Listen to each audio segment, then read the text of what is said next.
E.T., Ausar-em-ka, and the Uncle Jasaneb, and Dua, Sin and Sinet for joining us today. Greetings, my name is Ausar-em-ka, and welcome to another show of Heck in the Chair Spirituality and Right Guidance by So. Um, Today, we're going to talk about character, very short lessons, because I know you're busy throughout your day. You have things you have to do, I have things I have to do, but it's necessary to have morality, spirituality, and understanding in this life. You know, a lot of different lifestyles are being promoted, but most of these people seem sort of manic depressant, seem sort of uh, disconnected with the world and the universe and people, which is not how our ancestors were. It's not what they were about. Definitely a very spiritual people. Definitely a very wise and scientific people, but also a very respectful and, if you will, mindful people of how you should be and the people around them, how things should be, the order of Ma'at, if you will. But as we always start out, let's start with the hymn, uh, Praise to Amen. Uh, this particular hymn to Amen is to Heru as he rises as in the two horizons by our brother Suti, the overseer of the works of Amen. Um, so without further ado, let's hop into it. Uh, they say, and we say, as Heck in the Chair, praises of the divine, homage to thee, Ra, beautiful, beneficent one of every day. Thou shootest up at sunrise or dawn without fail. Kepa Ra, great one of works. Thy radiance is in thy face, thou unknown. As for shining metal, it does not resemble thy splendors. Being designed, thou did mold into form thy members, giving birth, but he was not born one by himself, by reason of his powers or abilities, traverse of eternity, he who is over or chief of the ways of millions of years, maintaining your divine form. So we start with the hymn to Amen, as we always do.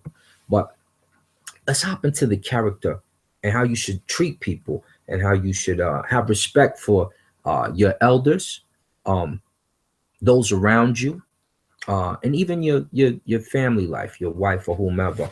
Let's start there. That's usually a better uh, situation because everybody has to go home at the end of the day. Let's start with your wife and ways of treating your wife. Let's go there first.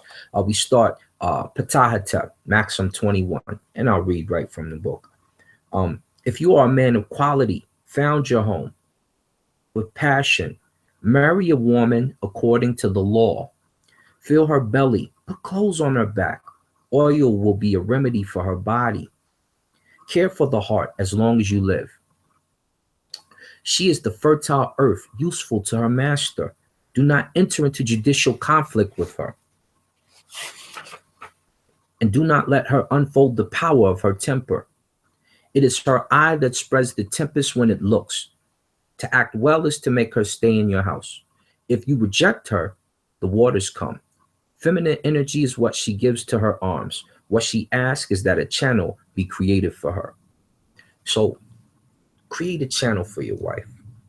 Provide her with what she needs, the good smelling oils, the clothes. Women like to feel good, dress good, smell good, look good. And you should want your lady to have all of these attributes. This is not something we want to try to take away from them. A woman is a reminder to you that you come from something beautiful. Be mindful of that and respect their wishes. Let's go to Maxim 22 because it has more information concerning how to treat people in good character. Satisfy, satisfy those close to you in whom you can trust, according to the means that come your way.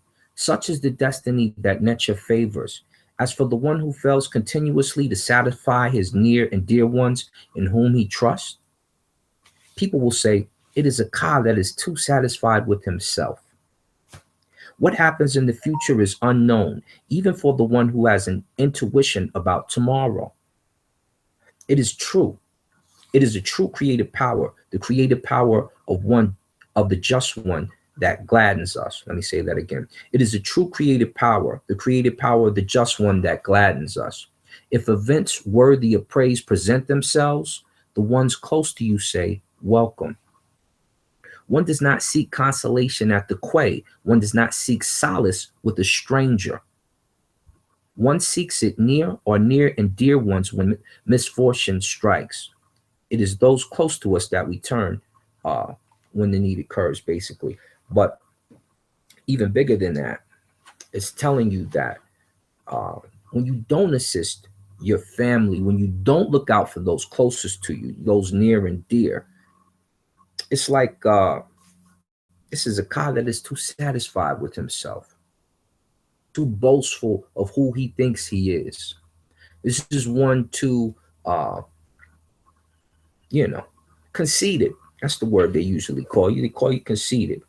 They call you this, they call you that. And it's because you're a little too satisfied with yourself. You're too pumped up, and you don't look at those who got you in position. You don't hold them near and dear, and you probably don't do for them. Family members like this may have ran into uh, uh, some big money at one point in time, and they treated everybody a little suspect. Then they want to come back into the fold of the family. But you have to remember how you act when you run into big money. But it's not even just about money. It's about just good kith and kin. If this is my brother, he should be treated like my brother. If this is my mother or my father, he should be treated like my mother or my father. These are the things you have to be mindful of. Let's go to one more. This is from the instructions of Ausar-em-ka. And we go to chapter 25. Uh, just basic stuff. Do not laugh at a blind man, nor tease a dwarf, nor cause hardship for the lame. Do not tease a man who is in the hand of the netcher, nor be angry with him for his failings. Man is clay and straw. The netcher is his builder.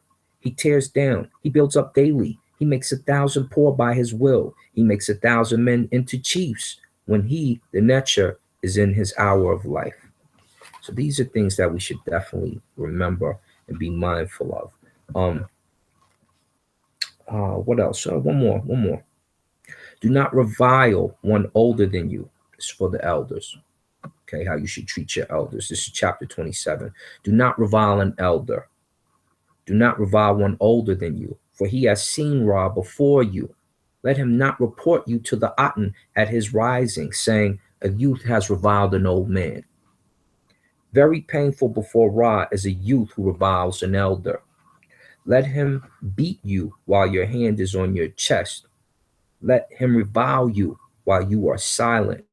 And the next day you come before him, he will give you food in plenty. A dog's food is from its master, and he barks to him who gives it. So simple understandings here. Basically, do not disrespect the elders. You should have good kith and kin with the elders in your community. You should be asking the elders about how they used to do things in order to nurture yourself in this life and to get ahead, because they have the keys to the secrets of old. They know before you. That's why they're probably in a house and you're probably in an apartment. That's probably why they have foundation and everybody runs to grandma's house when trouble happens. You're probably one of those people who still runs to grandma's house. Okay? Even on the street, the ones you don't know. That's somebody else's grandmother, grandfather. Respect your elders. Ask them questions. Do not revile them. Do not disrespect them. Do not shun them. Show respect to those who are in a position of authority, and also those who came before you. They generally know more than you do, and they can teach you about who you are, sometimes better than you can yourself.